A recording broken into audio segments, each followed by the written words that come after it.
Assalamualaikum warahmatullahi wabarakatuh. Innal hamdalillah nahmaduhu wa nasta'inuhu wa nastaghfiruhu wa nastahdi wa na'udzu billahi min shururi anfusina wa sayyiati a'malina. Man yahdihillahu fala mudilla lahu wa man yudlilhu fala hadiya lahu. Asyhadu an la ilaha illallah wa asyhadu anna Muhammadan abduhu wa rasuluh. Allahumma salli ala Muhammadin wa ala alihi wa ashabihi wa man tabi'ahum bi ihsanin ila yaumiddin. Amma ba'du. Saudaraku kaum muslimin rahimani wa rahimakumullah. Kita melanjutkan pembahasan dari kitab Syarah Aqidah Ahli Sunnah wal Jamaah yang disusun oleh Al-Ustadz Yazid Ibnu Abdul Qadir Jawas hafizahullah ta'ala. Berikutnya, cabang dari poin iman kepada Nabi Muhammad SAW adalah mencintai Rasulullah SAW wajib dan termasuk bagian daripada iman. Jadi di antara konsekuensi mengimani bahwa Nabi Muhammad SAW adalah Rasulullah, kita wajib mencintai beliau. Karena ini bagian daripada iman. Anan Nabiy sallallahu alaihi wasallam qala, la yu'minu ahadukum hatta akuna ahabba ilaihi min walidihi wa waladihi wan nasi ajma'in. Tidak beriman salah seorang di antara kalian sehingga aku lebih ia cintai, sehingga aku dijadikan olehnya lebih ia cintai daripada orang tuanya, anak keturunannya, bahkan manusia seluruhnya. Allah menegaskan wajibnya mencintai Nabi sallallahu alaihi wasallam. Qul in kuntum tuhibbunallaha fattabi'uni yuhibbukumullah. Katakanlah hai Muhammad, bila kalian benar mencintai Allah maka ikutilah aku. Niscaya Allah akan mencintai kalian. Tidak mungkin manusia bisa mengikuti seseorang tanpa mencintainya. Maka ayat ini bisa menjadi dalil tentang wajibnya seorang mukmin mencintai Nabi sallallahu alaihi wasallam. Maka bila ia mencintai seseorang, yakni Nabi sallallahu alaihi wasallam, ia akan berikan semua yang bisa mendatangkan kebaikan. Semua yang ia perintahkan akan ia taati.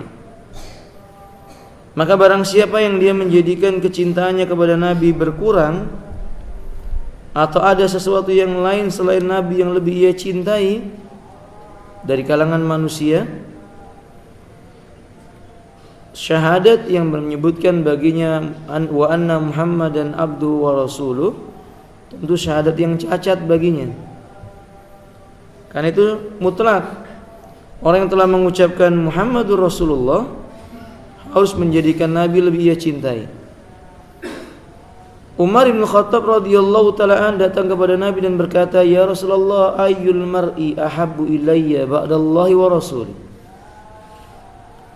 Siapakah orang yang lebih aku cintai setelah Allah dan Rasulnya? Dalam kalimat ini Nabi menyebutkan, Umar menyebutkan setelah Allah dan Rasulnya, menunjukkan bahwa sebelumnya tidak ada yang ia cintai melainkan Allah, kemudian Rasulnya, kemudian baru orang lain. Nabi menjawab, ummuka. Summa man ya Rasulullah ummuka.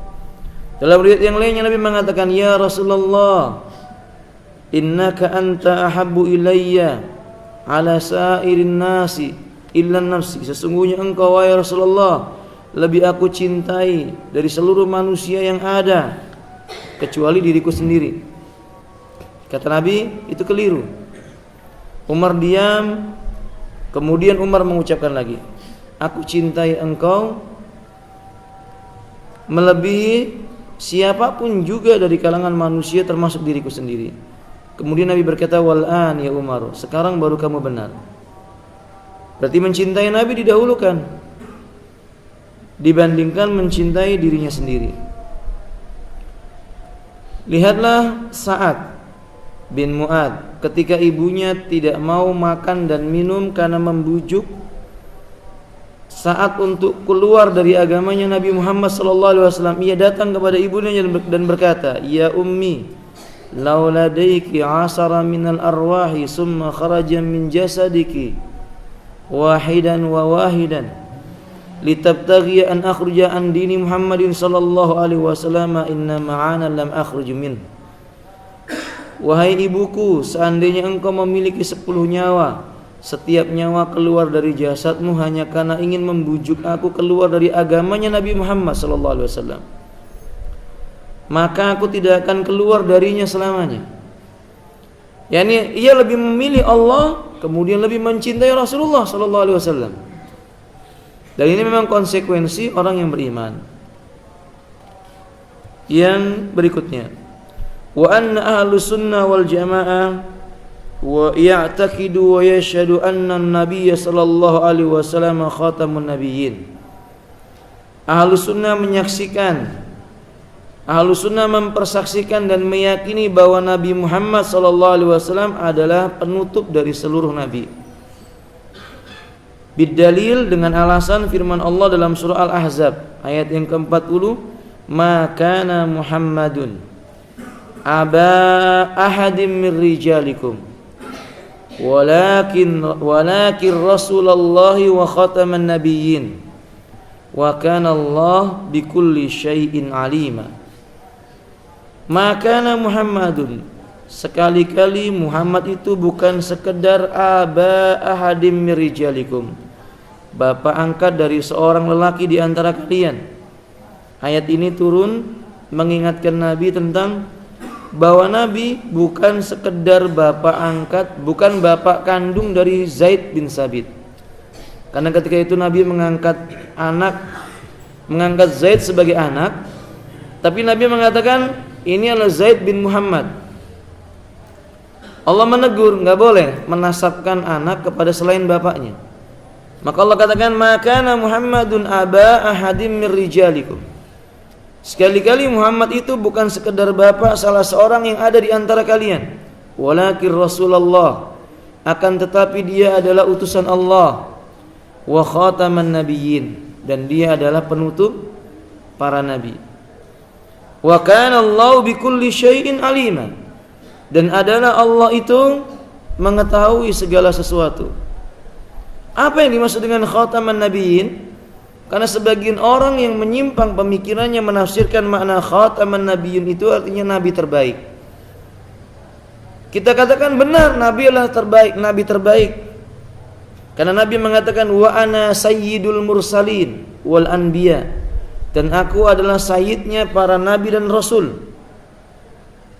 Aku adalah sayyidnya para nabi dan rasul.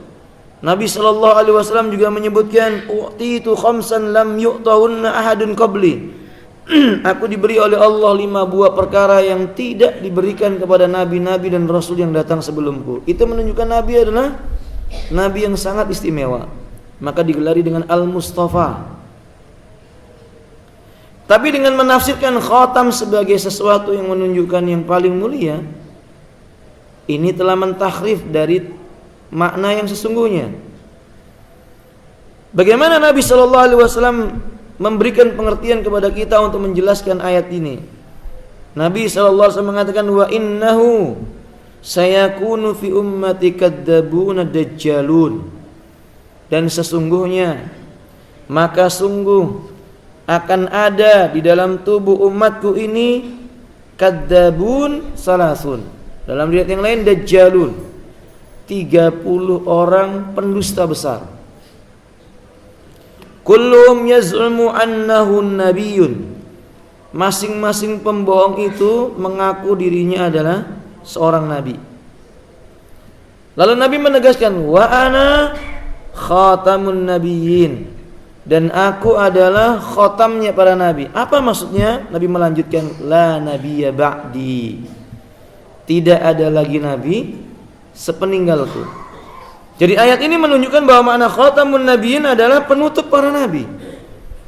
Hadis yang kita bacakan dikeluarkan oleh Imam Ahmad, Imam Abu Daud, Imam Ibnu Majah dengan sanad yang sahih menurut syarat Imam Muslim dari sahabat Sauban radhiyallahu ta'ala an.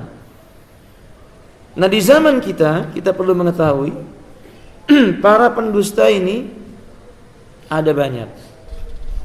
Pengikut mereka juga masih ada di zaman kita hidup. Seperti di antara para pendusta ini Mirza Ghulam Ahmad. Awalnya ia mengaku Al-Mahdi Al-Muntadhar, Imam Mahdi yang dinanti-nantikan. Kemudian dia mengaku dirinya adalah Nabi Isa. Terakhir sekali dia mendakwakan dirinya adalah nabi sendiri, nabi yang mandiri. Maksudnya bukan Nabi Isa tapi benar-benar nabi sendiri. Dan ini diyakini oleh pengikut-pengikutnya, lalu membentuk sebuah kelompok yang dikenal dengan Ahmadiyah. Di mana Mirza Ghulam Ahmad Al-Qadiani Al-Hindi ini, orang Qadian dari negeri India ini, dia muncul di masa ketika India itu dijajah oleh orang Inggris. Di mana kaum Inggris tidak sanggup mengatasi perjuangan dan perlawanan kaum muslimin yang ada di sana. Nah, maka mereka membuat dan memadamkan jihadnya kaum muslimin di sana itu dengan cara mengangkat nabi palsu. Sehingga dalam ajaran yang disampaikan oleh Mirza Ghulam Ahmad banyak sekali penyimpangannya. Sangat berbeda dengan ajaran Islam. Pertama, mereka meyakini bahwasannya manusia tidak akan dibangkitkan dari kuburnya. Jadi menurut keyakinannya Mirza Ghulam Ahmad bahwa tidak ada hari kiamat. Nanti pada hari kiamat manusia nggak akan dibangkitkan lagi dari kuburnya. Menurut dia yang dibangkitkan yang sudah dikubur tidak akan bangkit. Yang mereka masih hidup ketika kiamat itu terjadi itu saja yang akan disiksa. Ini satu bentuk kedustaan. Allah Subhanahu wa taala menyebutkan idza zulzilatil ardu zilzalaha wa akhrajatil ardu athqalaha. Dan bila bumi berguncang dengan satu kali guncangan yang keras, lalu bumi itu mengeluarkan isinya. Kalimat athqala para ahli tafsir menyebutkan dibangkitkannya orang-orang yang telah mati dari dalam kuburnya. Makanya Allah mengatakan pada ayat yang berikutnya wa qalal insan malaha. Saat itu manusia yang dibangkitkan lagi itu dia berkata, apa yang terjadi dengan bumi saat ini? Mereka kebingungan dengannya. Ini ayat yang menunjukkan tentang manusia akan dibangkitkan. Naam. Kemudian Nabi juga menegaskan la tub'asunna yaumal qiyamati ghurlan uryanan wa ghurlan. Kalian benar-benar akan dibangkitkan pada hari kiamat dalam keadaan tidak berpakaian dan kalian dalam kondisi tidak berkhitan dan berjalan tidak beralas kaki. Nabi yang mengatakan kalian akan dibangkitkan. Wallahu ta'ala alam bisawab itu sudah menunjukkan tentang kebatilan akidahnya orang-orang Ahmadiyah. Maka enggak pantas Ahmadiyah disebut dengan Islam. Dia agama yang tersendiri. Bahkan di antara penyimpangan mereka meyakini, Ahmadiyah itu meyakini Allah itu puasa, ada masa ia tidur, Allah itu membuat tulisan dan yang lain-lainnya. Jadi dia meyakini bahwa Allah itu punya masa mengantuk lalu tidur. Padahal dalam Al-Quran ada ayat yang berbunyi la ta'khudhuhu sinatu wala naum. Allah itu tidak mengambil rasa kantuk, tidak dibuat mengantuk, dan Allah itu tidak mengambil rasa tidur, tidak dibuat menjadi tidur, tidak. Allah tidak tidur. Karena memang tidak ada yang menciptakan Allah. Allah itulah yang Maha Mencipta. Mereka orang Ahmadiyah juga meyakini bahwa Nabi Muhammad bukanlah nabi terakhir. Karena mereka meyakini bahwa Mirza Ghulam Ahmad adalah nabi paling utama mereka. Bahkan mereka meyakini setelah Mirza Ghulam Ahmad anaknya menjadi nabi. Terus sampai yaumil qiyamah ada nabi kata mereka. Tapi yang paling utama bagi mereka adalah Mirza Ghulam Ahmad. Na'udzubillahi min kita berlindung kepada Allah dari kesesatan orang yang seperti ini. Kemudian di antara mereka, keyakinan mereka memiliki kitab suci yang berbeda dengan Al-Quran. Mereka menamakannya dengan Kitabul Mubin. Ya, mereka menyebutnya dengan Kitabul Mubin. Berbeda isinya dengan Al-Quran, tapi mencomot ini, mencomot itu, digabung-gabungkan. Maka kalau orang yang mengerti tentang agama Islam ini dengan baik, membacanya akan mengetahui bahwa penulis buku itu, si Mirza Ghulam Ahmad, jelas pendusta, kadzab, pembohong. Nah, mereka menghapuskan jihad karena memang ini bonekanya Inggris supaya orang-orang Muslim tidak berjihad lagi. Maka Mirza Ghulam Ahmad dijadikan alat untuk menyampaikan kepada manusia jihad sudah dihapuskan. Padahal dalam riwayat Imam Muslim Nabi menyebutkan la hijrata ba'dal fathi walakin al jihadu fi sabilillah wa fi riwayat ila yaumil qiyamah. Setelah kota Mekah ditaklukkan, tidak ada lagi hijrah bagi penduduk Mekah menuju Madinah. Tidak ada. Tidak ada hijrah dari Mekah menuju Madinah lagi karena kota Mekah sudah ditaklukkan. Tapi kata Nabi, yang ada sampai hari kiamat adalah berjihad di jalan Allah. Yang ada dari hari kiamat adalah berjihad di jalan Allah. Dalam riwayat yang sahih dikeluarkan oleh Imam Muslim, Nabi mengatakan, "Faman kana laisa fi qalbi misqala dzarratin min niyatin ayyujahida fi sabilillah fa huwa munafiq." Orang yang dalam hatinya tidak ada sebesar biji dzarrah keinginan untuk berperang di jalan Allah, tidak punya keinginan sedikit pun juga, dia itu munafik. Dan munafik di sisi Allah adalah kafir. Karena Allah mengatakan dalam Al-Quran, innal munafiqina fid darkil asfal minan nar. Sesungguhnya orang munafik, yakni munafik i'tiqadi, ya, dia berada di dalam neraka, di dalam kerak neraka. Fid darkil asfali minan nar. Naam. Kemudian mereka Ahmadiyah meyakini selain daripada mereka yang tidak mengimani agamanya Ahmadiyah, yang tidak mengimani Mirza Ghulam Ahmad sebagai nabi, yang tidak mengimani ajaran Qadianiyah, ajaran Ahmadiyah ini, dikafirkan sama mereka. Dikafirkan oleh mereka. Dianggap keluar dari Islam, maka sholat di belakang kita mereka menganggap tidak sah. Sehingga mereka membuat masjid sendiri, membuat suatu kelompok sendiri, tata cara ibadahnya juga tersendiri. Mereka enggak menggunakan kitab Sahih Bukhari, mereka tidak menggunakan kitab Sahih Muslim, mereka tidak menggunakan Sunan Tirmidzi, kecuali perkara-perkara yang mendukung ucapan mereka, seolah-olah mendukung ucapan mereka. Padahal tidak ada satupun hadis, satu ayat pun maupun satu hadis pun yang bisa dijadikan hujah bagi mereka, yang adalah hujah menghantam mereka. Ini Ahmadiyah. Bahkan mereka itu terang-terangan mengatakan khamr itu tidak haram. Maka jangan heran kalau ada orang Ahmadiyah yang mabuk, karena mereka menganggap khamr tidak haram. Morfin tidak haram dalam semua kondisi. Adapun kaum muslimin tidak. Dalam kondisi yang darurat, seperti orang terbakar harus diberi morfin untuk mengurangi rasa sakitnya, sebagian ulama mengatakan itu mubah dalam kondisi yang sangat terdesak seperti itu. Kalau sudah seperti ini keadaannya tentang kondisi orang Ahmadiyah, mari kita bertanya, pintu mana untuk memasukkan Ahmadiyah ke dalam Islam? Pintu yang mana untuk memasukkan Ahmadiyah masih bagian daripada Islam? Karena syahadatnya orang Islam itu asyhadu an la ilaha illallah wa asyhadu anna Muhammadan abduhu wa rasuluh. Bukan Mirza Ghulam Ahmad nabiyun wa rasuluh, tidak, atau abdu wa nabiyyu, tidak, tapi mengucapkan Muhammadan abduhu wa rasuluh. Muhammad itu hambanya dan rasulnya. Ini syahadatnya kaum muslimin. Adapun Ahmadiyah, mereka meyakini Mirza inilah nabi. Kafir. Qala Rasulullah sallallahu alaihi wasallam, li khamsatu asma. Aku memiliki 5 nama. Ana Muhammadun. Aku dipanggil Muhammad. Wa Ahmad. Dan aku juga adalah Ahmad. Ini yang disebutkan dalam kitab apa? Injil. Dan Allah juga menegaskan tentang hal itu di dalam Al-Qur'an Al-Karim. Wa anal mahi alladhi yamhu Allah biyal kufra. Dan aku adalah al-mahi, yaitu yang menghapuskan. di mana melalui perantaraanku Allah menghapuskan kekafiran. Wa anal hasir alladzi yuksarun nasu ala qadami, dan aku adalah al-hasir, yang mana manusia akan dikumpulkan di hadapanku. Lalu kata beliau, wa anal aqib, aku adalah al-aqib. Apa itu al-aqib?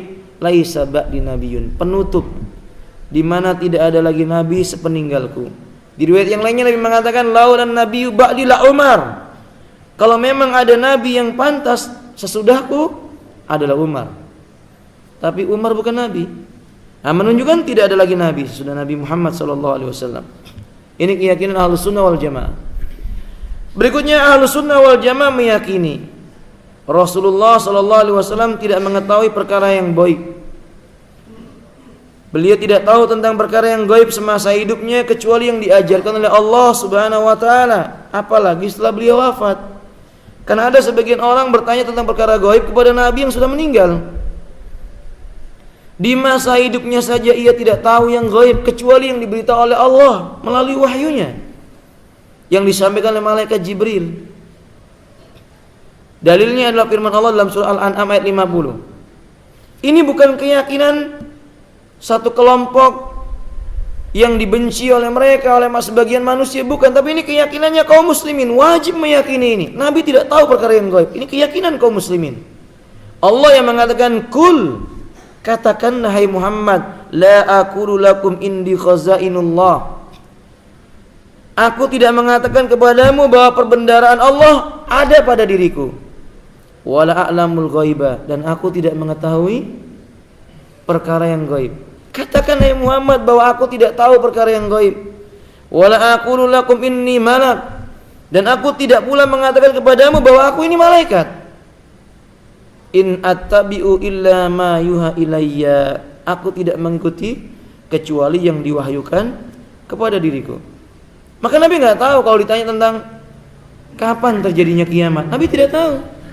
Dan sudah ditanyakan oleh Jibril kepada beliau, akhbirni anis sa'ah, beritakan kepadaku kapan datangnya kiamat. Beliau menjawab, mal mas'ulu anha bi'a'lama minas sa'il, yang ditanya aja, yang bertanya aja enggak tahu, apalagi yang ditanya. Maksudnya Nabi, orang yang ditanya tidak lebih tahu dibandingkan dengan orang yang bertanya, karena ini perkara gaib, enggak ada yang tahu kapan datangnya kiamat. Nabi hanya memberitahukan harinya saja. Dalam riwayat Imam Tirmidzi dan yang lainnya, Nabi memberitahukan kiamat terjadi pada hari Jumat, tapi tentang tanggalnya, bulannya, tahunnya tidak tahu. Wallahu alam bishawab. Bahkan Allah menyebutkan di ayat yang lainnya, qul la ya'lamu man fis samawati wal ardil ghaiba illallah. Katakan hai Muhammad, tidak ada yang mengetahui apa-apa yang ada di langit dan apa-apa yang ada di bumi berupa perkara yang gaib kecuali hanya Allah. Nabi juga tidak tahu. Allah mengatakan, wa ma yas'uruna ayyana yub'asun. Kata Allah Subhanahu wa taala, dan mereka tidak mengetahui apabila mereka akan dibangkitkan. Menunjukkan mereka enggak paham kapan mereka akan dibangkitkan, tanggal berapa, bulan apa, tidak tahu. Adapun anggapan orang bahwa Nabi tahu perkara yang gaib bukan melalui wahyu, ini anggapan yang batil. Dua, seandainya Nabi aja mengatakan dirinya tidak tahu yang gaib, Allah menyebutkan dan memerintahkan agar berkata bahwa dia tidak tahu perkara yang gaib, lalu bagaimana dengan orang di zaman sekarang yang mengatakan dia tahu perkara ini dan itu? Tahun 2014 bakal begini, bakal begitu, terjadi ini, terjadi itu. Orang ini pendusta, kadzdzab. Sekalipun yang dia ucapkan mungkin ada yang bersesuaian dengan apa yang dia katakan, tapi dia disebut oleh Nabi dengan kadzdzab, pembohong. Bahkan Umar bin Khattab menggelarinya dengan taghut ketika beliau menyebutkan ru'usut tawaghit asr, pemimpinnya para taghut itu ada 10. Salah satunya beliau menyebutkan, yang pertama adalah iblis laknatullah alaih. Yang kedua beliau mengatakan kullu man zama annahu arafal mughayyiban, setiap orang yang mengaku dirinya itu mengetahui perkara yang gaib, wa huwa laisa minal anbiya, padahal dia bukan dari kalangan para nabi, maka dia adalah kepalanya para taghut, atau sekarang disebut dengan dukun, paranormal, orang pintar dan semisalnya. Tidak mungkin seorang kiai tahu perkara yang gaib. Seorang ajengan tahu perkara yang gaib, ustaz tahu perkara yang gaib, syekh tahu perkara yang gaib. Tidak mungkin mereka tahu perkara yang gaib. Sekalipun sebagian orang mengatakan kalau sudah sampai tingkatan kasyaf dia tahu. Tidak. Kalau memang itu ada yang lebih pantas untuk menerima hal yang seperti itu adalah Abu Bakar. Karena dia orang dekatnya Nabi. Umar, Utsman, bahkan Ali bin Abi Thalib, Muawiyah, dan para sahabat yang lainnya. Mereka lebih pantas. Karena Umar bin Khattab karamahnya tidak diragukan lagi. Di saat beliau mengutus pasukan perang menghadapi Romawi dan kaum muslimin berperang melawan kaum Romawi, mereka mendengar dengan suara yang sangat jelas Umar berkhutbah di atas mimbar di hari Jumat di kota Madinah. Tapi ia mendengar, pasukan kaum muslimin maksudnya mendengar ucapan Umar dari jarak yang ribuan kilometer.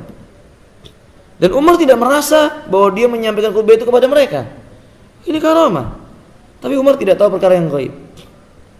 Abu Bakar tidak tahu perkara yang gaib. Tapi sayang di zaman sekarang, hanya karena mungkin kita ngelihat ada seseorang rajin di masjid, rajin baca Quran, pakai surban, atau dianggap sudah menjadi tingkatan ustadz, kiai, ajengan, tuan guru dan semisalnya, ditanyai tentang suatu perkara yang berkaitan dengan gaib, lalu dijawab begini begitu, lalu kita katakan kan beda, yang ini ustadz. Akhi, ingat takrif dukun itu apa? Para ulama memberikan takrif dukun itu maknanya ini kullu man za'ama annahu arafa min umuril mughayyibati ma fis samawati wa ma fil ardi ma yataqa minal muqaddima wa minal mustaqbal. Setiap orang yang mengakui dirinya mengetahui urusan-urusan gaib di langit dan di bumi, baik kejadian yang telah berlalu maupun yang akan datang, itu namanya dukun. Dan dia bukan nabi. Kalau nabi yang berbicara, nanti akan datang umatku begini begitu, dia nabi. Kalau Rasul sallallahu alaihi wasallam mengatakan nanti akan terjadi dalam tubuh umatku seperti ini seperti itu, dia Rasul. Tapi ini bukan nabi dan dia bukan Rasul. Kemudian dia berkata akan terjadi begini, akan terjadi begitu, maka dia jelas dukun. Walaupun mungkin sebagian orang menganggap ya dukun putih. Saya katakan semua dukun sesat, nggak ada yang putih. Semua dukun itu kafir, keluar dari agama Islam dan bukan orang Islam lagi dan musuhnya kaum muslimin. Semua orang yang mengaku bahwa dirinya mengetahui perkara yang gaib dan dia bukan nabi, maka dia termasuk dajjal minad dajjajil atau min dajjalin. Salah satu pendusta di antara pendusta-pendusta besar. Na'udzubillahi, kita berlindung kepada Allah Subhanahu wa taala dari bertemu dengan orang-orang yang rusak seperti ini. Wallahu alam bishawab. Maka berikutnya alhamdulillah rahimakumullah. Pasal berikutnya, ketika wajib mencintai Nabi, mengagungkan Nabi, tapi Ahlus Sunnah meyakini melarang bersikap melampaui batas terhadap Nabi. Mengagungkan Nabi, kita telah mengatakan tadi penjelasannya, bagaimana mencintai Nabi, bagaimana pula mengagungkan Nabi sallallahu alaihi wasallam. Ikhwafillah rahimani wa rahimakumullah, yang perlu kita garis atasnya adalah bersikap hulu kepada Nabi. Enggak boleh. Apa itu hulu? Mujawizul had, melampaui batas yang telah ditentukan oleh syariat, itu disebut dengan hulu. Dan Islam melarang kaum muslimin bersikap melampaui batas kepada Nabi. Islam hanya memerintahkan untuk mentaati Nabi.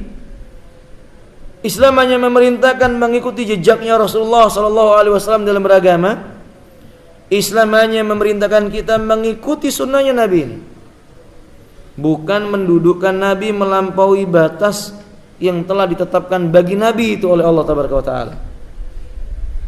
Nah, di antara dalil memerintahkan kita untuk mentaati Nabi adalah firman Allah, ya ayyuhalladzina amanu atiullaha wa atiur rasul. Ini contoh. Di antara dalil yang menyebutkan tentang perintah mengikuti Nabi sallallahu alaihi wasallam, Nabi Allah mengatakan, "Qul in kuntum tuhibbunallaha fattabi'uni." Katakanlah seandainya kalian benar mencintai Allah maka ikuti aku, yaitu ikuti Nabi. Di antara dalil tentang larangan bersikap hulu, Nabi sallallahu alaihi wasallam bersabda, "La taghlu fi dinikum." Di dalam surah An-Nisa Allah juga mengatakan, "La taghlu fi dinikum." Jangan kalian melampaui batas dalam urusan agama kalian. Nabi bersabda, "Iyyakum wal ghuluwi, iyyakum wal ghuluwa fid din." Hati-hati kalian dengan sikap hulu dalam urusan agama. Fa Fa inna ma'alaka man kana qablakum al-ghuluw fid din. Karena sesungguhnya yang menyebabkan orang yang datang sebelum kalian itu binasa karena mereka bersikap melampaui batas dalam urusan agama. Dalam riwayat yang lain, bersikap melampaui batas kepada orang-orang yang datang sebelum mereka. Orang-orang soleh. Karena itu ketika ada seorang lelaki datang kepada Nabi SAW, lalu dia memuji Nabi dengan pujian yang melampaui batas. Ya sayyidi innaka anta sayyidu min sayyidina. Tuan kami, engkaulah tuan dari tuan segala tuan kami yang ada. Nabi berkata, la tutruni kama atratin nasara Isa bin Maryam. Janganlah kalian berlebih-lebihan dalam memuji diriku, seperti orang Nasrani memuji Isa bin Maryam berlebih-lebihan dengan menyebutnya apa? Anak Allah. Fa inna ma ana abduhu, sesungguhnya aku ini cuma hambanya Allah.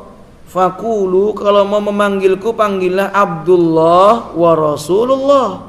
Cukup. Abdullah wa Rasuluhu. Kenapa? Karena Nabi mengatakan dalam riwayat yang sahih, As-Sayyid Allahu tabaraka wa ta'ala. As-Sayyid Allahu tabaraka wa ta'ala. Sayyid itu adalah Allah yang maha barakah, lagi maha tinggi. Beliau berkata kepada orang yang memuji dengan pujian yang terlalu tinggi, kata beliau, qulu biqaulikum, bicaralah dengan pembicaraan yang biasa saja. Au ba'di qaulikum wala yastajriyannakumus syaitan, seperti orang lain bicara kamu dengan yang lainnya. Seperti kalau kamu manggil temanmu fulan, alan, yang wajar. Maka kalau kamu mau memuji aku, yang biasa-biasa saja. Lalu kata Nabi, wala yastajriyannakumus syaitan, jangan sampai kalian itu tersesat oleh tipu dayanya syaitan. Dari memanggil, dari memuji, akhirnya mengagungkan sampai pada puncaknya menuhankan. Dan itu terjadi di zaman kita. Anas bin Malik mengatakan, sebagian orang berkata kepada beliau, wahai Rasulullah, wahai orang yang terbaik di antara kami, putra orang yang terbaik di antara kami, sayyid kami, putra sayyid kami.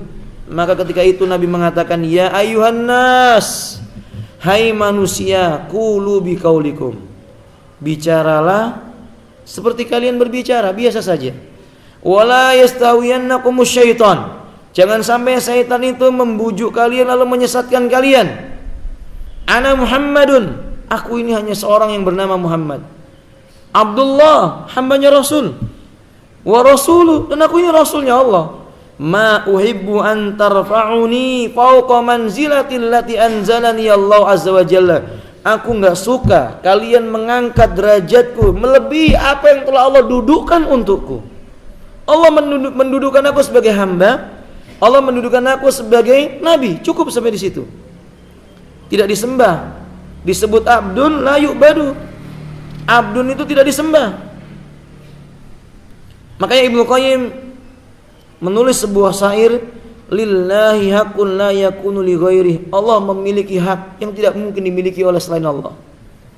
Wa li abdi haqqun huma haqqani. Bagi hamba pun ada hak, dan ia ada dua hak yang berbeda. Maksudnya Allah pun punya hak, maka hak Allah dengan hak hamba itu berbeda sekali, enggak sama. La taj'alul haqqaini haqqan wahidan. Jangan jadikan dua hak yang berbeda ini menjadi satu hak yang sama.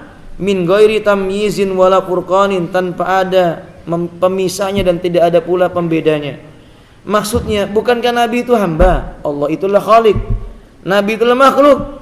Allah punya hak, Nabi punya hak. Haknya Allah enggak sama dengan haknya Nabi. Jangan jadikan dua hak yang berbeda ini menjadi satu. Maka ini konsekuensinya menjadikan Allah adalah Nabi, Nabi adalah Allah. Muncullah keyakinan yang disebut dengan wahdatul wujud. Bukan, Allah adalah Khalik, Muhammad sallallahu alaihi wasallam adalah makhluk. Allah adalah zat yang menurunkan syariat, Muhammad sallallahu alaihi wasallam adalah rasul yang menyampaikan risalahnya Allah tabaraka wa taala. Maka enggak boleh berdoa kepada Nabi, minta kepada Nabi, berkeluh kesah kepada Nabi. Beliau telah meninggal dunia, berkeluh kesahlah kepada Allah taala. Semasa hidupnya saja Nabi sallallahu alaihi wasallam berdoanya kepada Allah. Karena Nabi tidak bisa mengabulkan apa-apa. Nabi semasa hidupnya dia berkata, Allahumma rabban nas, adhimil ba'sa wasfi, anta syafi la shifa illa shifauka shifaun la yughadiru saqama. Wahai Rabbnya manusia, ya Allah engkau adalah Rabbnya manusia, hilangkanlah penyakit orang ini, sembuhkanlah dia, kan engkau lah zat yang maha menyembuhkan, yang dengan obat yang datang darimu maka hilanglah penyakit dari jasad orang itu. Maksudnya ikhwafillah rahimani warahmatullah, Nabi mendoakan orang yang sakit itu kepada Allah agar disembuhkan. Kan Nabi memang gak bisa menyembuhkan. Lalu bagaimana orang sekarang datang kepada Nabi lalu dia minta kaya, minta dibebaskan dari permasalahan ini dan itu? Ya gak mungkin. Sayang kalau kita sampaikan ini, mereka mengatakan, kalian menghalangi apa yang menjadi kebiasaan orang tua kami. Ya kita katakan memang benar ucapan Allah yang berkata, di saat orang-orang Quraisy itu ditanya oleh Nabi, kalian kenapa berbuat begini, kenapa kalian berbuat begitu? Mereka mengatakan, inna wajadna aba'ana ala ummah. Loh, ini kan sudah diajarkan oleh nenek-nenek moyang kami. Begini kami lakukan seperti yang dilakukan oleh nenek moyang kami. Kita katakan tidak. Tidak boleh seperti itu.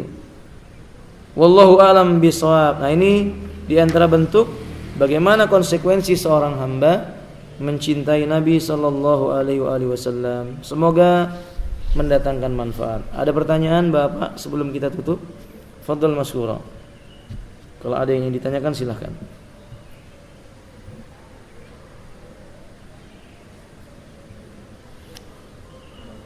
Iya, silahkan. Al-Mustafa. Mustafa itu bahasa makna Mustafa itu artinya yang pilihan. Yang dipilih oleh Allah Subhanahu wa taala. Diterangkan oleh Imam An-Nawawi disebut dengan Al-Mustafa seperti yang diucapkan oleh sahabat Abu Darda atau Abu Dar. Inna Allah ta'ala yanduru ila qulubil ibad fawajada qalba Muhammadin sallallahu alaihi wasallam khairul qalb fakhtarahu linabihi wa rasulihi liyuballighu risalatahu. Sesungguhnya Allah memandang ke dalam hati-hati setiap hamba, maka Allah mendapati hati Nabi Muhammad adalah sebaik-baik hati. Maka Allah memilih, yastafahu, Allah memilih Nabi sallallahu alaihi wasallam. Allah memilih Muhammad sallallahu alaihi wasallam sebagai nabinya dan rasulnya supaya menyampaikan risalah yang datang darinya. Sehingga Allah pilih karena kebaikan hatinya Nabi dibandingkan yang lainnya. Dan memang hati Nabi tidak ada keburukannya. Keburukannya telah dikeluarkan. Semasa Nabi masih kanak-kanak, dibelah dadanya, dicuci dengan air yang mulia, kemudian semua kotoran hitam keluar darinya. Hati Nabi itu bersih dari segala macam dosa.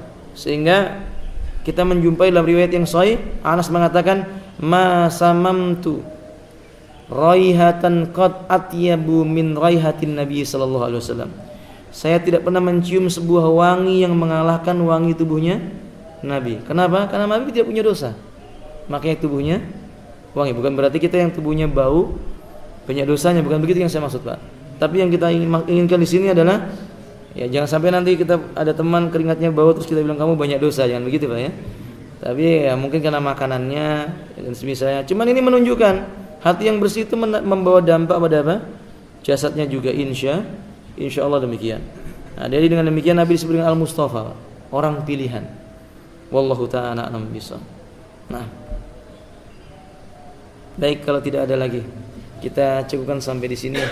Akhiru da'wana alhamdulillahirabbil alamin. Subhanakallahumma wa bihamdik asyhadu an la ilaha illa anta astaghfiruka wa atubu ilaik. Assalamualaikum warahmatullahi wabarakatuh.